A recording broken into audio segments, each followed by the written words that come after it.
So good afternoon, everybody. This is Sarah. I'm one of the business advisors at the Small Business Development Center in Albany. Hopefully most of you attended the full day event a couple of weeks ago. This is the first of 8 follow-ups in the form of webinars, and each webinar is broken down into 2 primary components. The first part will be the section of the business plan that you'll be working on for the homework over that next 2-week period. And the second section is either a management or business skill development component. Today we're working on the description of business for the business plan and leadership development for skill development. We've mentioned the homework a couple of times, so I wanted to make sure that everybody has my contact information. My email address, kbaker@albany.edu. and my direct line is 518-380-5073. As we move forward, it's going to be very important that if you have questions that you ask them early. I am easiest reached by email, but I do return phone calls. It usually takes me a day or so just due to my scheduling. So if you get behind in the business plan, it means that I will then get behind in getting you your business plan by the end of the year, which has been one of the primary goals of the program. So it's just going to be very important that we're diligent along the way. And if there's questions or barriers or problems, that you contact me so that we can work through them so that you stay on track. That said, this week's portion of the business plan is really about the logistics of how your businesses are going to operate. There's some information that I need just so that I can keep everything straight. Your organizational information, I'm asking for the name of your organization, your address, phone number, who the primary contact is, what their email address is, if there's a secondary contact, and their email. We're also asking for that same information for the business. So if you, hopefully at this point everyone has a concept that they're working with. For that concept, I need to know the name of what that business is going to be. If it's going to be located at the same place as your organization, you can just write same. For the contacts, if you're bringing in somebody outside of the organization or any other contacts that are going to be working on the business, if you could provide me with their contacts as well, it will help me build my list of who we're working with so that I can, if I have to contact anybody, I contact all of the right people. So the description of business is really the who, what, when, where, how, why of what the business plan is. What we're really going to look to identify is what the business does, how the business does it, who is operating the business, when the business is conducted, where the business is being conducted, and why the business is in existence. And to get to the bottom of all of the questions, I have lots of questions for you. So the first piece of information that I'm going to need from you is really what is it that your business is going to do. General description of what it is you're selling, whether it's a service or a product or a combination thereof. And this can be relatively broad in nature, but I have to have a general idea of what the business is going to do. Next, we're looking for how you plan on incorporating this business venture into your organization. Specifically, we're looking at things like, what is the structure going to be? Is it going to be a separate operating entity? Is it going to be a subsidiary? How are you structuring this? What kind of marketing and branding are you going to tie to the business in relationship to your organization? Will it be separate? Will it be very similar, or a modification of both? What type of staffing is the organization going to contribute to the business, and what type of staffing is this business going to contribute to the organization? How are the financials going to be incorporated? Is it separate or together? Can you utilize your existing customer pools? And how is your community going to become a factor in that? Next, we're looking for some industry classification. This is really just check the one that best describes your business. If it's not on there, there's an other. Feel free to write it on there. If you've spoken to your attorneys at all or to your board, what legal structure are they planning to utilize for the business operations? The 4 most common are DBAs, either sole proprietor partnerships, LLCs, or C Corps. Next up is we need to know how the business is going to operate, or what hours the business is going to operate. This is really just a fill in the blank. If there are no specified hours of operation, if it's something that can be done at 3 o'clock in the morning, I don't always recommend that, but we need to know, kind of what your capacities are going to be for the business. Next up, we're going to get into the logistics of what the business is going to do. So specifically, what is it that you're selling? If you're selling products, list them all out. If there's more than 25 products that you're selling, then create categories. Kind of think of a department store or a grocery store. You have your general grocery, your produce, your meat department, your bakery department. So we need to think along those lines for what physical products, and then if you're selling a service, the same thing. List out all of the services that you plan on offering, and if there's more than 10 services, then start to categorize them by departments so that we can keep track of them a little bit better. For each one, you need to provide as much information as possible. This is where we're really going to hammer out what it is that you're going to do.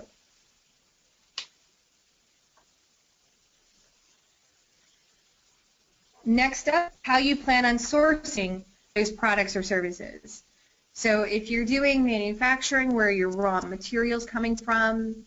If you're providing a service, where is the labor coming from? Are there any deliverables?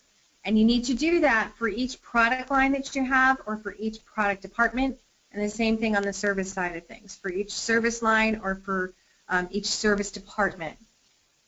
Are you using vendors or suppliers? Is it internal capital? How do you plan on sourcing those? Next up is your business process. So all businesses have different processes for different portions of how the business operates. Your sales process involves everything from the solicitation of customers to the closing of a sale. So for what you're doing, what is that process going to look like for you? A production process, easily related to manufacturing. You have raw materials, you turn that into a finished product, and then you sell the finished product. In services, it's really the same thing. You have a service that you're selling. What are the 15 components of that service that have to be completed before the customer is going to pay you? If you're not sure, I always recommend doing a dummy client for free. And what that means is that you test out your process and you make notes of that process along the way, and at the same time you're starting to build that operations manual. Is your billing and payment process?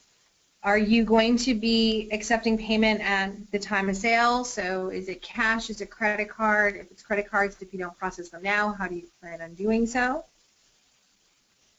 If you're taking payment after the sale, what are your credit terms? What is your credit process? And if you're doing payments before the sale, what are your deposit policies as well as your cancellation policies? Any questions? It doesn't look like All there's right. any. Okay, so next we're going to get into pricing, and pricing is probably one of the most important components in developing your business model. If you come into the market underpriced, you won't have enough gross profit to support the overhead of the business. If you come into the market overpriced, your customers won't pay for it, therefore you won't have enough gross profit to support the overhead of the business. There's definitely a happy medium with that. And one of the first things that you're going to need to do is kind of take a look at what are some of the hard costs associated with your products or services. And there's two different methodologies. One if you're selling products, and the other if you're selling services.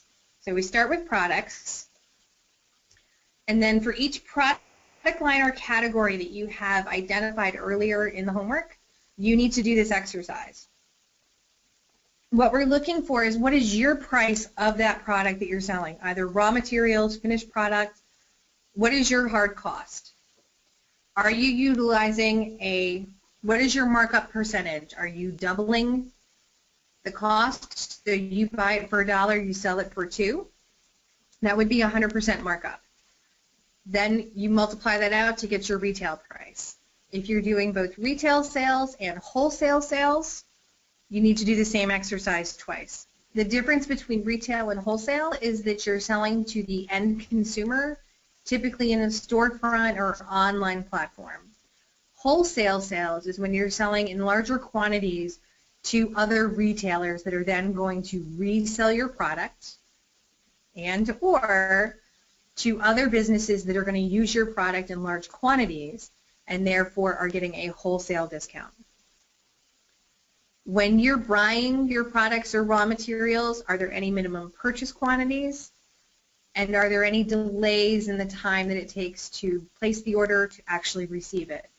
So for those of you that buy on Amazon, the 2-day shipping does not always apply when you're buying in large quantities.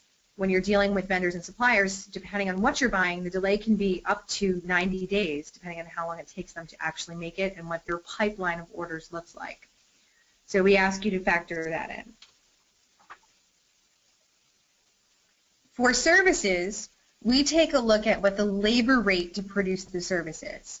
So what is the fair market value rate for an employee that's going to perform that service? Certain industries have standard labor rates. Other industries, it's more market dependent, and you'll have to calculate that out. One of the best ways to find that out is to talk to other employers in the area and ask them what they're paying.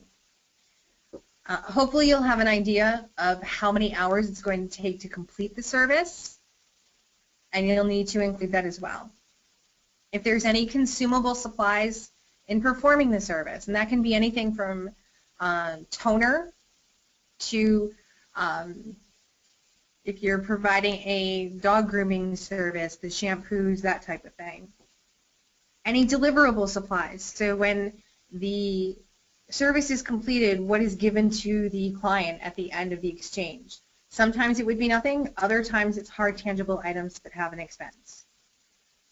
From when we do the math on that, you multiply the labor rate by labor hours, you add in the consumable supplies and the deliverable supplies, and that gives you your billable rate for that service. And then you can also add on any per person additional costs. So say it takes no additional time for the completion of the service if they add an extra person to receiving the service, but the deliverables would cost an additional per person. So you want to make sure that you include that. Once you've done your pricing models, then you're ready to take a look at what your credit terms are. Based on what you're selling is going to determine what your credit terms are. Unfortunately, or fortunately, depending on how you look at it, there are no more all-cash businesses in the market. Credit cards are everywhere, from vending machines to farmers markets. So if you plan on selling directly to the consumer, you need to make sure that you have the capacity to process credit cards / debit cards. Are you doing transactions online? There's special security requirements for that. Are you taking checks? And is it personal business checks that you're going to accept?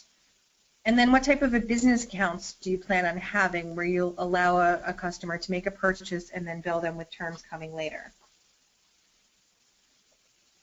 Based on your particular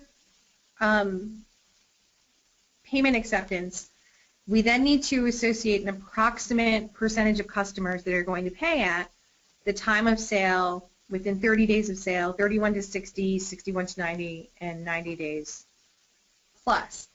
We do this primarily for determining cash flows. If you're selling products and services that you're not going to be paid for 90 days, it absolutely needs to get calculated into those working capital numbers for your business.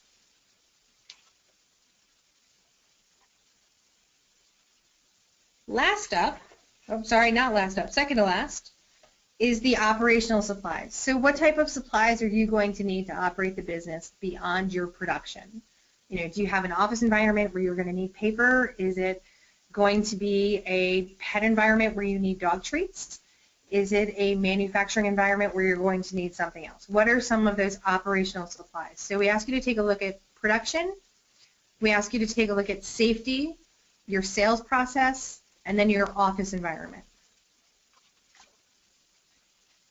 Last but not least is licenses and permits. So depending on what your business is going to do will determine what licenses and permits that you're going to need.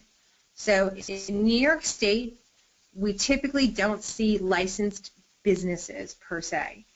New York State will license professions, they will license individuals, and they will license locations. So, for example, if you are a cosmetologist, each individual cosmetologist in the salon carries their own licensing. If you are serving alcohol, the owner of the establishment and the location is who are the holders of the liquor license. If you're dealing with a doctor, it's their own individual licensing.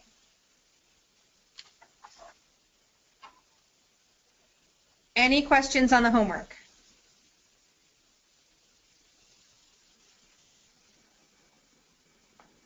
Doesn't look like it, Kate. All right. So the homework can come into me in a couple of different ways. I'll be sending over to Jill this afternoon a PDF version that's fillable of the business plan workbook that I gave everybody at the first session. You can just type it in a Word document and send it over to me. I prefer it by email, but if necessary, if you need to fax it or another method, just let me know. It does not have to be in the exact format that it was sent to you. So that said, we're going to move forward and talk a little bit about leadership. Now, leadership can often be hard to define and often means different things to different people. While completing the research for the webinar, I found three different definitions of leadership that kind of will encompass our discussion today. The simplest version is that leadership is the action of leading a group of people or an organization. It's also known as the process of social influence in which a person can enlist the aid and support of others in the accomplishment of a common task or goal. And lastly, leaders set the direction and help themselves and others to do the right thing to move forward. To do this, they create an inspiring vision and then inspire and motivate others to reach that vision. When it comes to qualities of effective leaders, there have been many, many qualities that have been attributed over the years. In recent research of over 200 top-level CEOs, there were 12 qualities that have kind of taken prominence in what those leaders felt were effective in their personalities and their management styles. They are ability to delegate, communication, sense of humor, confidence, commitment, positive attitude, creativity, intuition, the ability to inspire, vision, courage, and accountability. And I thought it would be a good idea if we could spend some time talking about each one of these in a little bit of detail so that you can see how it might apply to you, to your situation, or to your future role as a leader. When it comes to the ability to delegate, when we think of leadership, thoughts of courage, resiliency, boldness, and determination come to mind. We think of the person confidently in charge, steering the ship and leading the team. What we often don't think about is delegation. The ability to wisely and effectively delegate is a quality far more quiet than others, and yet it's one of the most crucial to a leader's success. Whether you're a manager at work, owner of your own business, officer in the military, or simply working on a school project, effective delegation is one of the key goals.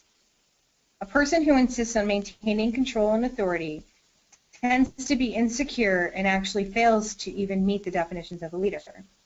A leader is an executive, a man or woman who manages time, resources, and people. The leader does not do everything themselves. Rather, they marshal all of those elements on the pathway to success. So why is delegating important? Delegating frees up you to tackle the truly important aspects of your mission, business, or project. To many leaders, believing only they are able to do things just right, insist on being involved in every single detail of their mission, They believe the ultra hands-on approach is good for business because they're making sure everything gets done just so. But a leader should be in charge of the overall direction of a team. They're the one looking ahead, steering the course, and making the needed corrections to avoid getting off track. But buried in the small details, a good leader isn't a slave to detail. They will use their valuable time to tackle what's truly important, and this leads to greater success for him or her in their organization. Delegating also increases morale, confidence, and productivity of the team. A boss that takes over everyone's responsibility, constantly looks over their shoulder, and sticks their nose in every task and doing of their staff creates very dissatisfied people. They feel like their leader has no confidence in them, and conversely, the boss that gives important responsibilities to their employees, along with the freedom to complete those tasks their way, builds the employees' innovation, morale, and satisfaction. It's crucial for a leader to show those under them that they trust them. And delegating will save you time. Not only does delegating allow you to concentrate more on the important matters, it simply gives you more time in general. Some leaders don't believe in this, but while it's true that training someone involves more time in the short term, it's an investment in the future that will pay compound interest. When put in perspective, if you spend 20 minutes doing something that someone else should and could be doing within your organization, you can spend 86 hours over the next 5 years completing that task, or you can spend 3 hours in one day training them to do it, and then you never have to do it again. When delegating, it's important that you pick the right people. The true key to effective delegation begins before you actually do any delegating at all. Rather, it starts in the hiring office, choosing the best people for your team or business, those that are paramount part of effective delegation. Everything rests on having people that can successfully carry out the responsibilities that you delegate, just as well as you could do it yourself. Pick people that are creative, self-motivated enough to work without you constantly looking over their shoulder and giving instructions. Delegate in a way that people will willingly accept the assignment. When you delegate a task to someone, that person will greet the task with one of two responses: resentment or pride. To ensure it's the latter, never delegate responsibilities that everyone knows you should be doing. You delegate tasks when there are more important things that you personally need to attend to, not when you simply find a task unpleasant. Personally, my rule is to never delegate anything that I wouldn't be willing to do myself or that I couldn't do myself. When you delegate a task, tell the person why you chose them, why you think their particular talents are well suited for the project. Compliments go a long way and will give the person a sense of needed, and will give the person a sense of being needed and a sense of purpose. Have consistent standards. Leaders who complain that their subordinates don't have the ability to tackle responsibilities competently are sometimes to blame themselves. They have not given their people clear guidance on what's expected of them. These leaders do not know themselves what they want and yet are angry when the result of the subordinate's work is not up to par. They know what they don't like, but can't articulate what they do want. Give ample freedom for the person to complete the task. Once you delegate a responsibility, you're placing your trust in that person to carry out that task. Constantly jumping back in to check on how things are going will show that person that you do not really trust them, and thus will actually erode the morale that you're trying to create. It also reduces the productivity of that task getting accomplished. Give the person room to be able to successfully complete their assignment, and remember, while there's an agreed upon goal, they don't have to get there exactly how you would have gotten there. Let them do things in their own way. You should always follow up. Giving ample freedom doesn't mean that you never check in at all. Periodic follow-up with a person, not necessarily to stick your nose in your doing, but to see if they have any questions or concerns, is a good way to manage that fine line of micromanaging. And make sure you share rewards and give credit and praise. When you ask others to take on responsibilities, you cannot ask them only to share in the risk and the drudgery, and not the rewards and the glory. When a project is a success, a leader gives credit where credit is due. They treat their team as true partners, listening to their feedback and respecting their ideas. A great leader understands that the man or woman on the ground often has the best insights to offer on what's really going on and what really needs to be done. The communication skill, it is simply impossible to become a great leader without being a great communicator. And I hope that you're noticing that the previous sentence didn't refer to being a great talker. There's a big difference between talking and communicating. Skills acquired and or the knowledge gained are only valuable to the extent that they can be practically applied when called for.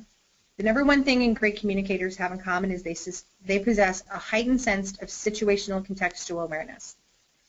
The best communicators are great listeners and astute in their observations. Not only do they read the environment well, but they possess an uncanny ability to adapt their message to their environment without missing a beat. Their message is not about the messenger. It often has nothing to do with the messenger. It is, however, 100% about meeting the needs and the expectations of those you're communicating with. Those great communicators highly recommend getting personal. Stop issuing corporate communications and begin having organizational conversations. Think dialogue, not monologue. Get specific. Specificity is better than ambiguity. Learn how to communicate with clarity. Simple and concise is always better than complicated and confusing. Have an open mind. I've often said that the rigidity of a closed mind is the single greatest limiting factor of new opportunities. A leader takes their game to a whole new level the minute they willingly seek out those who hold dissenting opinions and opposing positions. My favorite, shut up and listen. Great leaders know when to dial it up and dial it down and dial it off, mostly down and off. Simply broadcasting your message ad nauseum will not have the same result as engaging in the conversation. Replace ego with empathy. I have seen many leaders that really try not to let their ego write the checks that they can't cash. When candor is communicated with empathy and caring and not the pride of arrogance of an overinflated ego, good things begin to happen. Empathetic communicators display a level of authenticity and transparency that is not present with those who choose to communicate behind the carefully crafted facade of a propped up and fragile ego. Read between the lines. Take a moment and reflect back on any great leader that comes to mind. You'll find that they are very adept at reading between the lines. They have an ability to understand what is not said, witnessed, or heard. Being a leader should not be viewed as a license to increase the volume of rhetoric. Rather, astute leaders know that there is far more to be gained by surrendering the floor and keeping your eyes and ears open and your mouth shut. When you speak, know what you're talking about. Develop a technical command over your subject matter. If you don't possess the subject matter expertise, few people will give you the time of day. Most successful people have little interest in listening to those individuals who cannot add value on any particular situation or topic. You also want to speak to groups as individuals. Leaders don't always have luxury of speaking to everyone one-on-one in an intimate setting. Great communicators can tailor a message such as they can speak to 10 people in a conference room or 10,000 people in an auditorium and have them feel as if they were speaking directly to each one of them. And then be prepared to change the message if needed. Another component of communication strategy that is rarely discussed is how to prevent a message from going bad and what to do when it does. It's called being prepared and developing a contingency plan. Again, you must keep in mind that for successful interactions to occur, your objective must be in alignment with those that you are communicating with. If your expertise, empathy, clarity, etc. don't have the desired effect, you need to be able to make an impact by changing things up on the fly. Use questions, humor, stories, and relevant data wherever needed. Both statements help connect and engender the confidence and trust that it takes to want to engage with people. One of my favorite traits is the sense of humor. In leaders, humor and humility seem to go hand in hand. They're like a counterbalance for self-confidence, something that just keeps their feet on the ground and their egos in check. Just remember there's a time and place for everything. A little self-deprecating humor or funny quip between you and executives in private is one thing. Joking at the expense of others or crazy rants that make people wonder what you put in their coffee is another story. Remember, you never want to be the next YouTube sensation. Humor is very disarming. It lightens the mood, puts people at ease, and cuts down the intimidation factor that powerful leaders face with employees, customers, vendors, partners, and really everyone. It shows that you don't take yourself too seriously. That's the humility factor. It also relieves tension during a crisis. In the corporate world, I'd say that most managers and executives face a tough situation at least weekly. When there's tension in the room, it helps if you and your employees to relax, to think more clearly, and make better decisions. It can soften the blow of some bad news. Don't get me wrong, if you're announcing layoffs, you probably don't want to leave with 2 employees walking into a bar. But that said, success is a poor teacher. We learn more from failure. If you still need someone to smile and say, hey, life goes on, we'll win next time, what's next? Humor is great for team building. For some reason, when a team laughs and has fun together, it facilitates a sense of community and helps to create a cohesive corporate culture. It also helps to create a sort of communal history, as in, remember the time when? It gets people to root for you. People like folks with a sense of humor. They're more likely to want you to succeed. Your supporters will find you more likable, and your detractors will be more likely to cut you some slack. Humor is also motivating. As executives go, I wasn't always the nicest person to work for, but I think I learned and accomplished a great deal and had some fun doing it. I could be wrong, but I think the sense of humor helped keep folks motivated, especially when times were hard. Confidence. Confidence is one of the cornerstones of leadership. You can teach a leader to be an effective problem solver, more decisive, better communicator, how to coach, how to mentor, how to hold their team more accountable, and many other fundamental components. Doesn't believe in themselves, true leadership will only exist in title. A leader that is technically qualified for the position but lacks confidence will find it difficult to lead others. People like to work with leaders that are truly confident. There is a natural tendency to trust people more when they appear confident. For most of us, dealing with a confident person helps assure us that the person is also competent. Generally, when a leader exhibits confidence, it makes it easier to trust that leader, and people want to work with leaders they trust. In reality, self-confidence is a more important asset than a skill, knowledge, or even experience.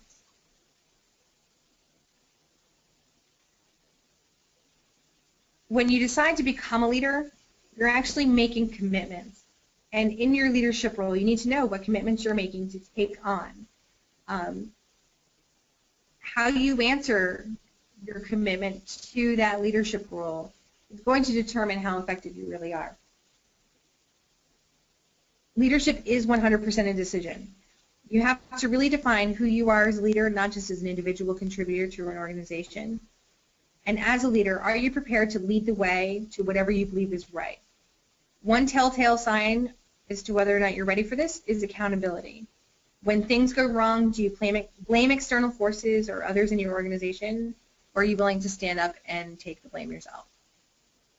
Leadership is also an obligation. Once you've made that deliberate decision to be a leader, you must accept that the expectations are higher for you than anyone else in your organization. You have a duty to your team, your customers, and your community. Part of that duty is holding to a higher standard of behavior than you might expect from those around you. Leadership is also hard work. Leadership is hard and getting harder when you are running a business. There are a lot of great things that have to get done and also some hard things. These might include repairing client relationships that soured, confronting an employee who isn't performing, giving candid feedback to somebody who needs it. It's human nature to avoid the hard stuff, but if you do, you'll weaken your company, and if you have the courage to tackle the hard stuff, you'll become even stronger. And leadership takes a community. This is an especially important commitment for small business owners who often fall into feeling isolated in their positions. You have to build a sense of community within your company with bedrock relationships and people who can act as your advisors.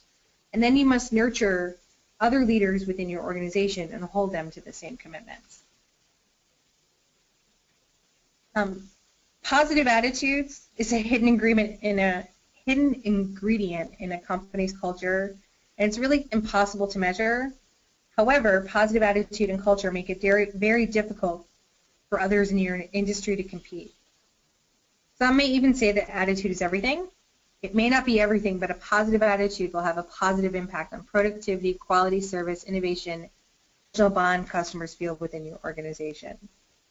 When it comes to having positive attitude, the choice is yours. If you're struggling with that positive attitude, here's some tips for helping you get there. Develop a positive vision. A vision is a description of your clear mental picture of the future. Leaders with the right attitude have a positive vision of the future and a deep belief that they can turn that vision into a reality. Set goals and take actions to turn the vision into a reality. Leaders with positive vision set goals and they take daily actions needed to turn those vision and goals into a reality. Choose positive self-talk. It's impossible to think without using words, and it's the words that we say to ourselves that create our emotions and attitude. It's difficult to have a bad attitude when you're thinking about how blessed you are to be alive and have a wonderful family, friends, coworkers, and clients as part of your life. Choose the words in your head carefully. Spend time with positive people. It's hard to be negative about life when you only hang around with positive people. If you spend the bulk of your time with negative people, it's contagious and you become negative by default. Focus on the job responsibilities and not the functions. In a recent study identifying the most common career-limiting habits, it's not my job came in second place. If you want to offer absolutely no help in improving your team or company, this line says it all. Is the task your responsibility? If no one else does the task, will it negatively impact a customer or another team member if it's not done? It may not be your job, but many times it's your responsibility. Think funny. Having the ability to think funny, laugh, and not take yourself too seriously when things go wrong helps to maintain a positive attitude. Learn to laugh often. Make sure that you're doing what you love. When you do what you love each day, you'll never have to get a job and go to work. It's easy to have a positive attitude when you have a passion and love for what you do. Stay focused on results. Every leader has been challenged with some type of personal or family problem that has a significant impact on their attitude. It's easy to let negative feelings caused by these things impact your attitude and drive you down. Don't let them. Focus on achieving positive results at work. The only thing worse than feeling bad about your home life is combining it with poor results at work. And listen to others. If you listen and observe, you can see the morale of your team. If the team is flat or down, it may be related to your attitude. Conversely, when the team is up and highly motivated, there's also a good chance that it's related to the attitude of the leader. Listen, observe, and determine what you need to do to protect your team. Creativity.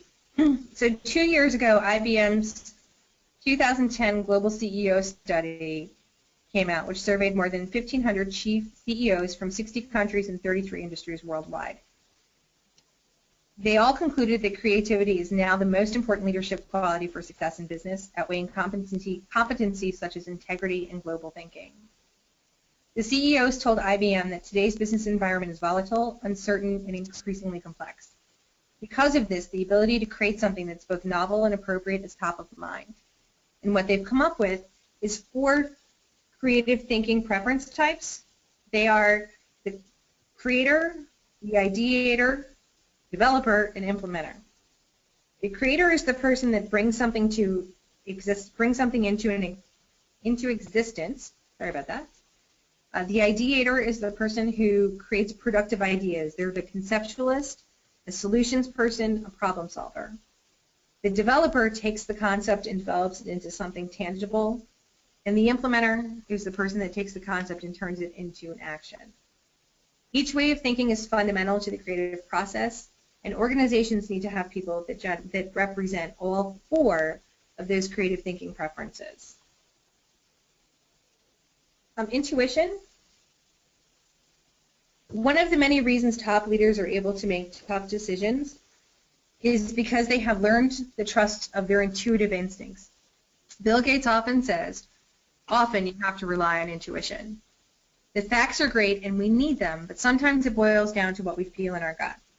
Facts are the math of decision making, while intuition is the art. Traditional business teaching tends to focus on the facts and the numbers, But what about this important element of intuition? Intuitive people are able to plunge right into the problem and gather facts, but they are also listening to their intuitive senses. People looking in from the outside might interpret these actions as impulsive or flying by the seat of their pants. But in reality, they're making quick decisions based on a lifetime of accumulated wisdom and understanding that their mind is processing just at a different level. While some people seem to have a stronger sense of intuitive skills than others, I do believe that any leader can learn to be more intuitive. It's simply a matter of learning to trust your heart when it speaks to you. Most leaders have the ability to inspire. So that makes me ask the question, what makes a leader inspirational? The ability to inspire people and reach great heights of performance and success is a skill that leaders need. Passion, purpose, listening, and meaning help make a leader inspirational. The ability to communicate that passion, purpose, and meaning to others helps establish the inspirational culture of your organization.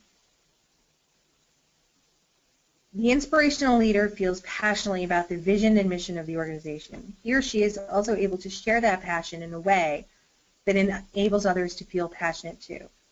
The nature of the vision and mission is critical for enabling others to feel that their work has purpose and meaning beyond the tasks they perform each day. Sometimes leaders have to help their staff connect the dots by explaining this picture to everyone. Communicating the big picture regularly will help reinforce the reason your organization exists. The inspirational leader listens to the people in his or her organization. Talking to people about your passion is not enough. To share meaning, you must allow the ideas and thoughts of your staff to help form the vision and mission, or minimally, at least the goals in the action plan. No one is ever 100% supportive of a direction they had no part in formulating. People need to see their ideas incorporated or understand why they were not. To experience inspiration, people also need to feel included. Inclusion goes beyond the listening and the feedback for real inclusion. People need to feel intimately connected to the actions and processes that are leading to the accomplishment of the goals or the decision. They must believe in you. Your person is important as the direction that you provide. Courageous leadership is standing up, stepping in, and speaking out for what's right. That's it. It's that simple, yet it's not easy. It can also be defined as continuously accessing core strengths, taking actions, standing up, stepping out, and speaking out to intervene in problem situations and changing lives, first for ourselves and for others. In August of 2008, Michael McCain, CEO of Maple Leaf Foods, stood in front of reporters and cameras to accept responsibility for the contaminated meat debacle that resulted in numerous deaths. He undoubtedly dug deep and mustered courage, but he was honest and took responsibility. There are 10 traits of courageous leaders. They confront reality head on. They ditch their rose-colored glasses and face the facts about the state of their organization and business. Only by knowing the true current state can you lead your team to a better place. They seek feedback and they listen. We all have blind spots that impact the way we interact with others. Unfiltered 360-degree feedback is not always easy to hear, but it can breathe new life into your relationships and leadership style if you listen and act. They say what needs to be said. Real conversations can be awkward and uncomfortable, especially if conflict is involved. Having crucial conversations helps cut through the smoke and move through issues. It also means having the courage to put your opinions on the table, even if they are unpopular. They encourage pushback. Many leaders feel that they have all of the answers. By encouraging constructive dissent and healthy debate, you reinforce the strength of the team and demonstrate that in the tension of diverse opinions lies a better answer. They take action on performance issues. Confronting people and issues is hard, which is why so many leaders ignore them until they become a toxic threat to the team or company's performance. By taking swift action to reassign or exit underperforming employees, you're helping yourself, the team, and the organization.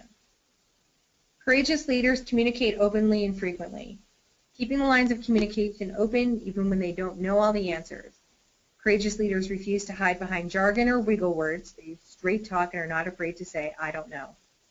They also share information instead of hoarding it. They are the leaders of change.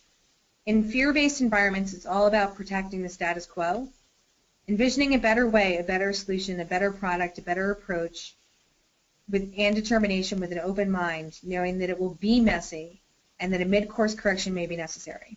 Remember that you need to bring people along the change process for them to truly engage. They make decisions and move forward, especially in environments of fear or intense change.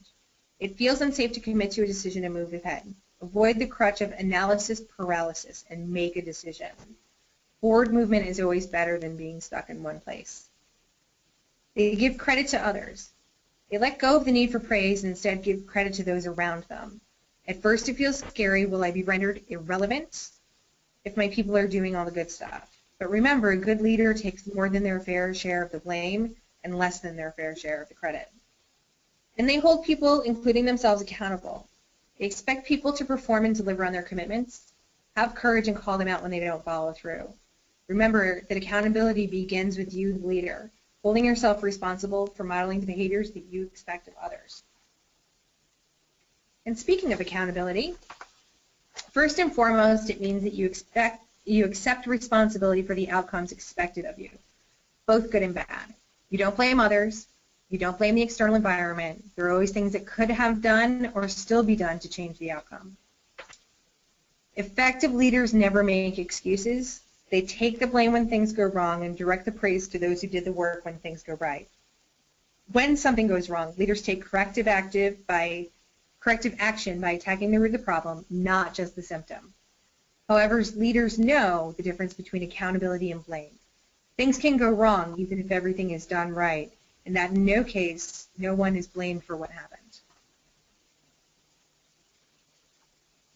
Are there any questions on the traits of leaders, effective traits of effective leaders?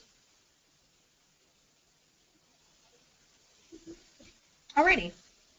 So next we're going to move into...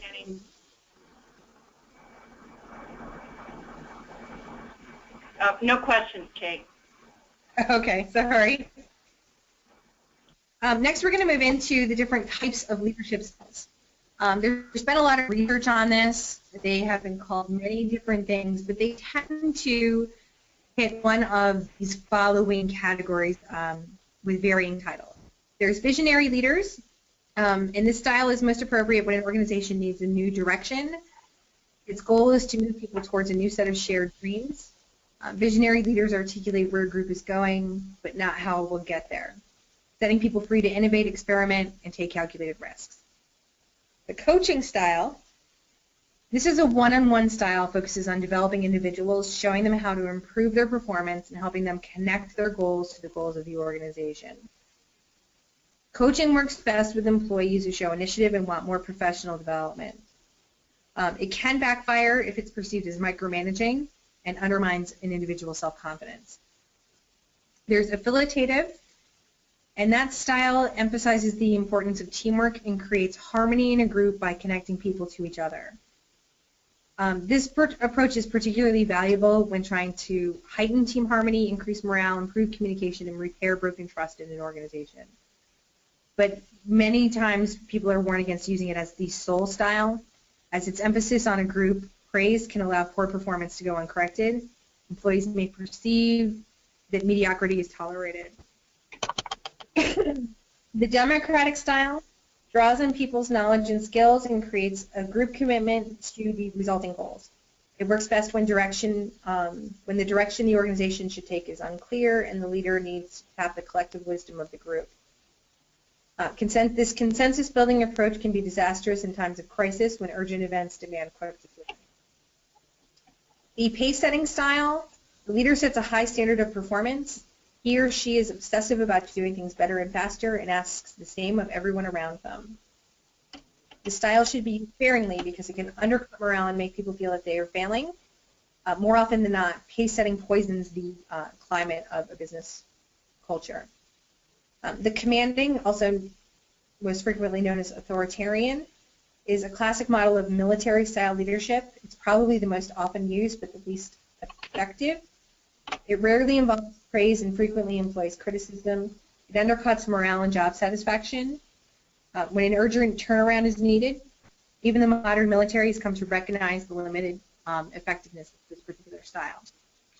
What we're seeing is really the most effective leadership style are those leaders that pick different styles out based on the situation that they're in. It's called an eclectic leadership that allows you to be visionary in one setting, coaching in another, commanding when necessary, democratic, and really using all of the leadership styles based on the situation. For a little bit more in-depth look on the visionary leadership, vision, as the name implies, those leaders are successful in creating positive and inspirational vision of the future, conveying that vision in an engaging manner that attracts committed followers. A visionary leader understands the need for meaning and purpose in followers and uses that need to inspire followers to achieve more and build better futures. Followers feel motivated by the vision and often feel a sense of solidarity within the group of the common cause. Visionary leaders understand that learning encourages the development of personal skills and the ability to make effective decisions. A visionary leader finds learning highly motivating, instills that same eagerness to learn in their employees by creating various learning opportunities with the day-to-day complexities of the workplace. This results in a highly skilled and knowledgeable employees contributing to the success of the organization. Innovation is vital to a business because to remain successful, a business must continually grow, improve, and find new ways to achieve goals. Visionary leaders thrive on innovation and change. These leaders encourage creative thinking and problem-solving skills in employees. A visionary leader embraces change and views the use of new ideas and processes as progress. They strive to find a better and faster way to achieve success. Building respectful and empowering relationships with employees is a characteristic of a visionary leader. The partnership approach with these leaders often possess an above-average communication skills and use those skills to cultivate a partnership approach with employees. Visionary leaders encourage respect, team spirit, team learning, and a type of family atmosphere in the group. Such a leader uses conflict management skills to unite team members and leads in a receptive style rather than a domineering style. Visionary leaders also encourage followers to develop pioneer spirit, doing what others have never done and going where others would never go. This pioneer spirit manifests both in the attitude and in the action for a visionary leader and his followers. They are able to think bigger than themselves and bigger than the now. Visionary leaders are also instrumental in developing new leaders to play an important role in the future of the company.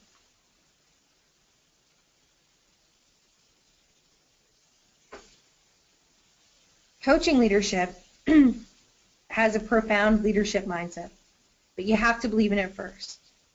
Leadership is not a rite of passage, or at least it shouldn't be. Leadership is more of a state of mind, a philosophy, an attitude. Understanding this, you can recognize and develop the key traits that will enhance and improve your personal capacity of leadership. Coaching leaders level the playing field. Coaching is one of several emotional leadership styles. It is a behavior or role that leaders enforce in the context of situational leadership.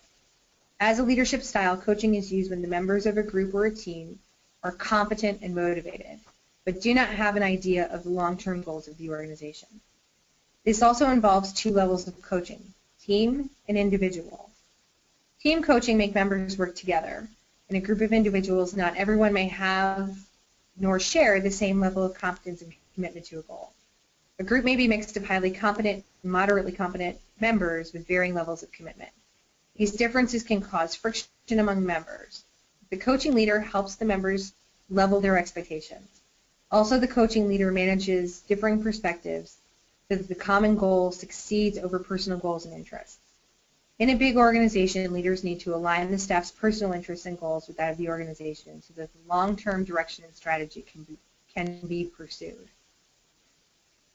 Coaching leaders build up confidence and competence. To take any company or team to the top, you can't treat the employees as numbers. That's why I dislike the term human resources, but not as a human asset approach. This means that in both theory and practice, people come before projects. You will never reap the right kind of financial numbers until you truly invest in the coaching of your people. That is the ultimate competitive advantage in the business world. Individual coaching is an example of situational leadership at work. It aims to mentor one-on-one, building up the confidence of the team members by affirming excellent performance and behavior during regular feedback. It also increases confidence by helping the individuals assess his or her strengths and weaknesses toward career planning and professional development. Coaching promotes individuals and team excellence. Excellence is the product of habitual good practice over a period of time. The regularity of meetings and constructive feedback is important in establishing these habits of excellence. Employees catch the habit of constantly assessing themselves for their strengths and their areas of improvement, that they themselves perceive what knowledge, skills, and attitudes they need to acquire in a team and achieve the team goals. Coaching develops high commitments to common goals. A coaching leader balances the attainment of immediate targets with long-term goals towards the vision of an organization. As mentioned earlier, with the alignment of personal goals and with organizational or team goals, personal interests are kept in harmony. By constantly communicating the vision through formal and informal conversations, the members are inspired and motivated. Setting short-term goals aligned with organizational goals and making action plans to attain those goals can help sustain the increased motivation and commitment. Coaching produces valuable leaders. Leadership by example is the most crucial in coaching. Coaching leaders lose credibility when they cannot practice what they preach. This means that coaching leaders should be well organized, highly competent in their field, communicate openly, encourage feedback, have a clear understanding of the organization's vision, mission, and goals. By vicarious and purposeful learning, the team members catch the same good practices and attitudes from their coaching leader, turning them into coaching leaders themselves. If team members experience good coaching, they are more likely to do the same things when entrusted with formal management roles. Affiliative leadership was first described by Daniel Goleman in 2002. The affiliative leader was one of 6 leadership types documented and promotes harmony among followers and helps solve conflict. By making sure followers feel connected to each other, this leader is adept at building teams. Followers can expect to receive a lot of praise from this style. Unfortunately, poor performance is often gone unchecked. Goleman believed that certain leadership styles were more effective under certain conditions. This is known as situational leadership. The affiliative style is thought to be the most effective when morale is low due to stress, team building is needed. For example, when a department reorganizes itself, this type of leader will help the followers understand how they fit together in the new organization. Democratic leadership is a style that's very open and collegial style of running a team. Ideas move freely amongst the group and are discussed openly. Everyone is given a seat at the table. Discussion is relatively free-flowing. This style is needed in dynamic and rapidly changing environments where very little can be taken as a constant. In these fast-moving organizations, every option for improvement has to be considered to keep the group from falling out of date. The democratic leadership style also means facilitating conversation, encouraging people to share their ideas, and then synthesizing all the available information into the best possible decision. The democratic leader must also be able to communicate that decision back to the group to bring unity to when the plan is chosen. Democratic leadership is used in where situations change frequently. It offers a great deal of flexibility to adapt to better ways of doing things. Unfortunately, it is also somewhat slow to make a decision in the structure, so while it may embrace a newer, better method, it might not do so very quickly. The democratic leadership style can bring out the best of an experienced professional team. It capitalizes on their skills and talents by letting them share views rather than simply expecting them to conform. If a decision is very complex and broad, it's important to have the different areas of expertise represented and contributing input to where this democratic leader shines. The democratic leadership style is very much focused on keeping communication open. If the marketplace of ideas is going to be open for business, everyone needs to feel comfortable enough to put their ideas on the table. The democratic leadership style thrives when all the considerations are laid out for everyone to examine. They focus on the discussion. It's hard to keep unstructured discussion productive. It's the leader's job to balance being open to ideas and keeping everything on topic. If the conversation begins to stray, remind everyone of the goal on hand and then steer it back. Make sure to take note of off-topic comments and try to return to them when they are pertinent. They need to be ready to commit. The democratic leader you get presented with so many possibilities and suggestions that it can be overwhelming and difficult to commit. But as a leader, when the time comes, you have to choose and do so with conviction. The team depends on the clear and unambiguous mandates to be committed. It's also important to respect the ideas. You and your team might not agree with every single idea, and that's okay. It is, however, important that you create a healthy environment where these ideas are entertained, considered, not maligned, where the flow of ideas will slow to a trickle. It's also important to explain but not apologize. You want the advocates of the solutions that were not selected to understand that their thoughts were considered and had validity, but that ultimately you had strong reasons to go in a different direction. It's important that the decision be communicated, but you should not apologizing for deciding what you think is best.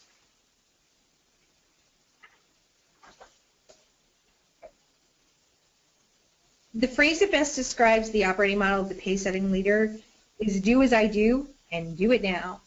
That's because this style involves a drive to achieve initiatives and a drive to achieve results. Pace-setters set high standards for themselves and those they are leading. One of the key attributes of a pace-setting leader is that they lead by example. They don't ask their followers to do anything they wouldn't do themselves. The problem is not everyone shares in the same motivating forces as the pace-setter. Pace-setters are also quick to identify individuals that are not keeping pace with their expectations. Poor performers are asked to rise to the occasion, and if they do not, they are quickly replaced. Pace-setters don't give employees a lot of positive feedback. They simply don't have the time. On the flip side, these leaders have no problem jumping right in and taking over if they think the pace of progress is too slow. At first blush, the pace-setting leadership style seems like a win-win. The foundation for pace-setting style sounds great. The leader sets extremely high performance standards and exemplifies them.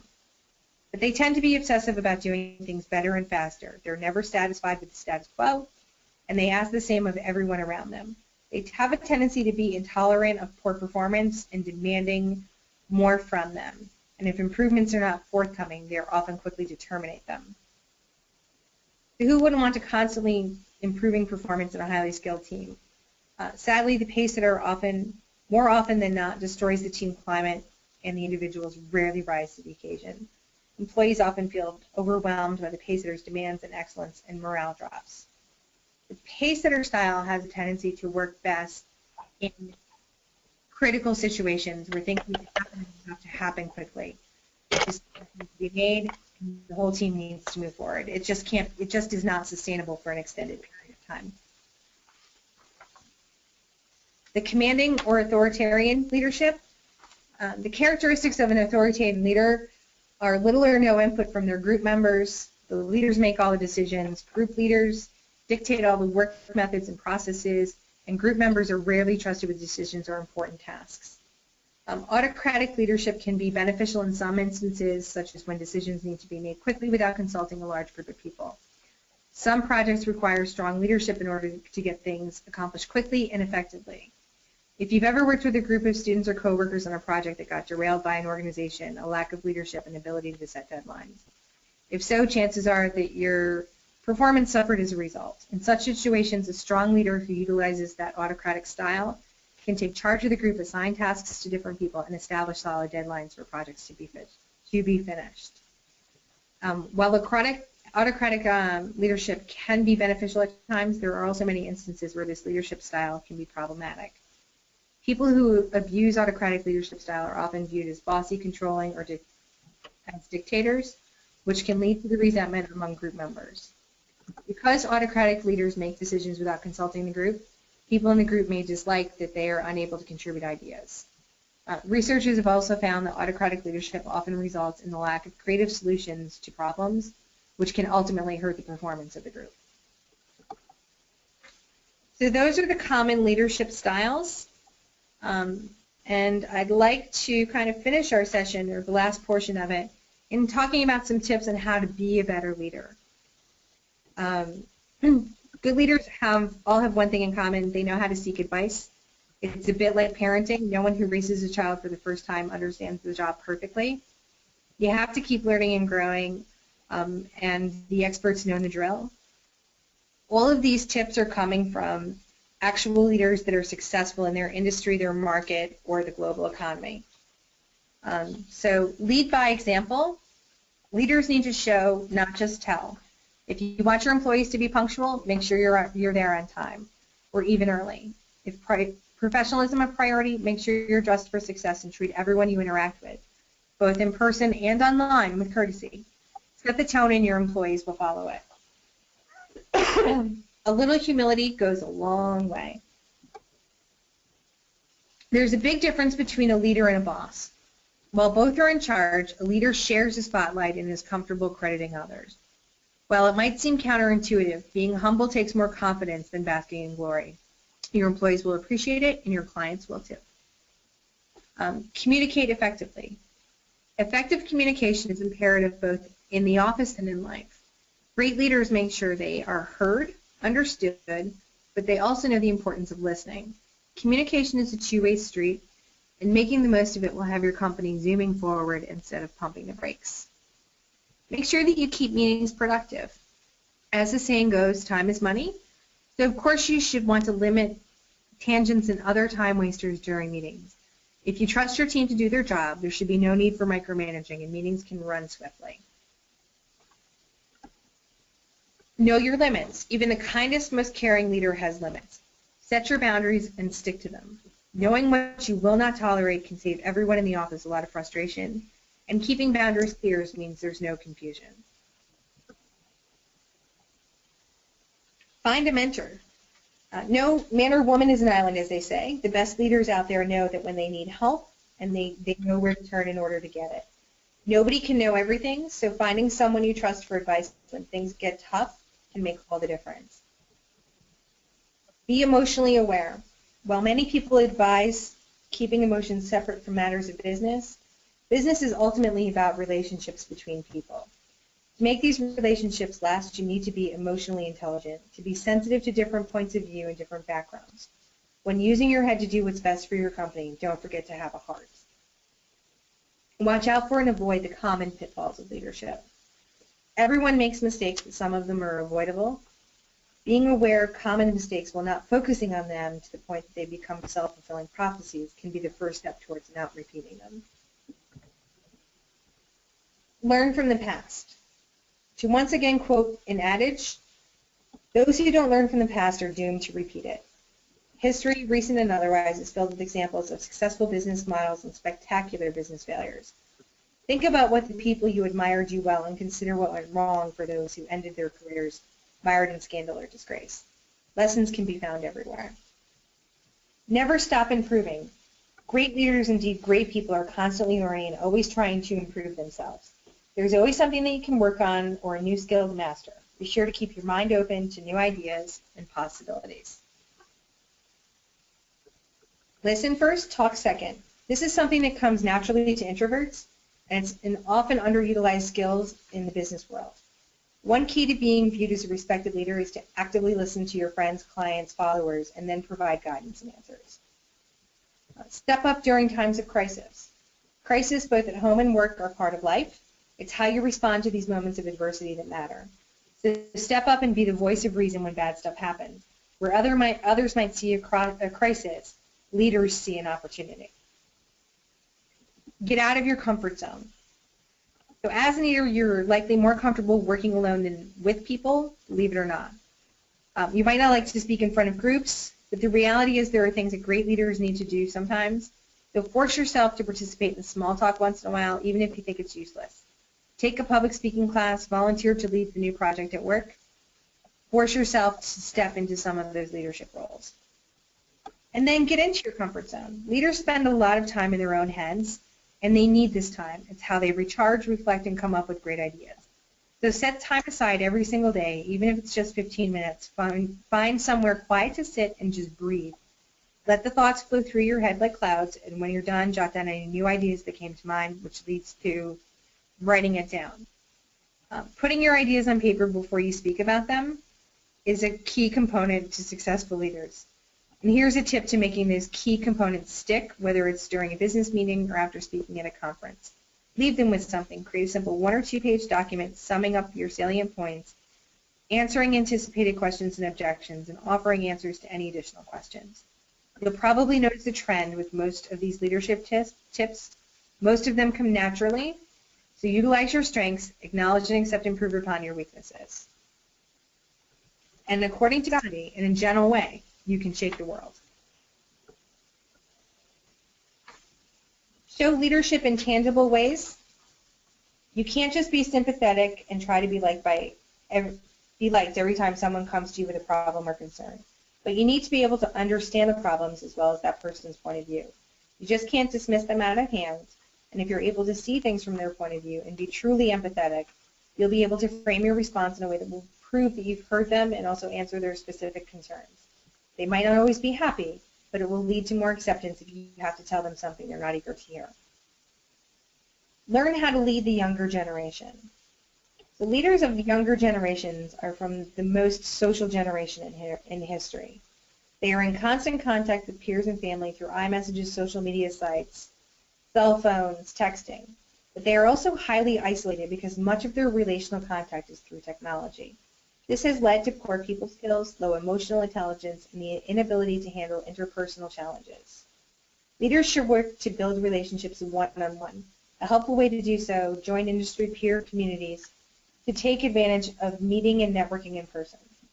Not only will this help their professional development, but help them learn to communicate on a level playing field with those of various generations and years of experience. Don't be afraid of the truth. Be willing to look at the truth no matter how uncomfortable. That includes truths about yourself, your product, your people. If your product stinks and your people aren't performing, pretending that it just ain't so won't change anything. At the same time, don't beat yourself up. Look at it, address it, and move on. Never forget your responsibility. My best leadership tip is to think of leadership as a responsibility as much as an opportunity. Effective leaders understand that they are responsible for everyone that they are leading and consider that responsibility as the main concern of their position. If they ever lose empathy for and or dedication to the people you're leading, you're not being a leader. Surround yourself with people that are smarter than you. Leaders find success when they create teams composed of people who are experts in their areas and many times smarter than the leader who's hiring them. Great leaders give them room to grow and innovate. These are the leaders who people want to work for. Unlike the micromanaged leader whose insecurity leads them to create teams that include people just like them, these teams may make the leader feel comfortable versus challenged for the purposes of creating the best work. Always lead with character. Leaders with character are highly effective. They have no need to pull rank or resort to command and control to get results. Instead, they're effective because they're knowledgeable, admired, trusted, and respected. This helps them to secure buy-in automatically without requiring egregious rules or strong oversight designed to force compliance. Nurture a better self-awareness. Leadership has got nothing to do with figuring it out and everything to do with feeling it out. It is an awareness, and for so long in my business, leaders aren't born, they evolve. And to evolve, you must first be self-aware. To develop leadership skills, allow yourself to be open, honest, and real. Be confident, not arrogant. Confident leaders lead through values, vision, and vulnerability. Arrogant leaders lead through fear, blame, and ego. Good leadership is about good alignment. If you think about achieving your vision, it's like climbing a mountain. Executives and managers think they have to be all buttoned up and have the path up to the mountain mapped out. Then they should shout the directions back down to their organization. But really, leadership is about alignment, and that means we can achieve a lot more if we all go up that mountain together. It's not about you. Repeat the words, it's not about me, every day, multiple times a day. Don't make your leadership about being in charge, being right, getting promoted, or looking the best. Making leadership about the cause of the organization, serving the legitimate needs of those you're leading, and not taking yourself so darn seriously. You have people lining up to work for you and with you, and the results will follow. You should also be a curious leader. When we're curious with others, we learn, we collaborate, we innovate. When leaders aren't curious, they tend to judge, tell, blame, and even shame without realizing it. That creates conflict, frustration, narrows perspectives and opportunities, and prohibits collaboration, innovation, and understanding. We know that they need a new language to be successful, however, they don't always know how to access it. Curiosity allows you the access to that language and meets the leadership needs of the 21st century. So thank you all for participating in today's webinar.